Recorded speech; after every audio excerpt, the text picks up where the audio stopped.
Hi, വീട്ടിൽ ആദ്യമായിട്ടുണ്ടായ rambutan പറിക്കുന്ന കാഴ്ച കേട്ടോ ഇത് നട്ടിട്ട് കുറേ വർഷമായിട്ടുണ്ടായിരുന്നു. ഇതിൽ ഇതുവരെയായിട്ടൊരു കായ പോലും ഉണ്ടായിട്ടില്ലേനു. എന്നാൽ ഇപ്രാവശ്യം ഇത് നല്ല കായ ഉണ്ട് കേട്ടോ.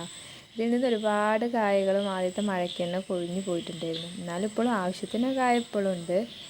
ഇതൊരുപാട് ചുവപ്പ് കളറാവാൻ നിന്ന് കഴിഞ്ഞാൽ അണ്ണാനും കിളികളൊക്കെ കൊണ്ടുപോകും, നമുക്കൊരെണ്ണം പോലും കിട്ടില്ല. അതുകൊണ്ട് തന്നെ ഞങ്ങളിതൊരെണ്ണം ചുവപ്പ് നിറാകുമ്പോൾ തന്നെ ഇത് പറിക്കുന്നുണ്ട്. വീട്ടിന് മുന്നിൽ തന്നെ റംബൂട്ടാൻ ഇങ്ങനെ തൂങ്ങിക്കിടക്കുന്നത് കാണാൻ എന്ത് രസമല്ലേ.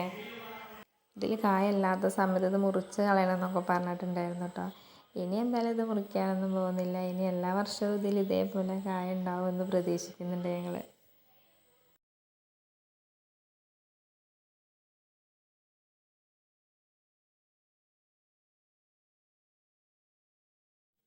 ഒരുപാട് കായ ഞങ്ങൾ പറിച്ചിട്ടുണ്ടായിരുന്നു കേട്ടോ. എന്നിട്ട് അടുത്ത വീടുകളിലേക്കൊക്കെ കൊടുത്തിട്ടുണ്ടായിരുന്നു. അവർക്കും കൊടുത്ത് ഞങ്ങളും കഴിച്ചിട്ട് ബാക്കിയുള്ളതാട്ടോ നിങ്ങൾ വീഡിയോയിൽ കാണുന്നത്.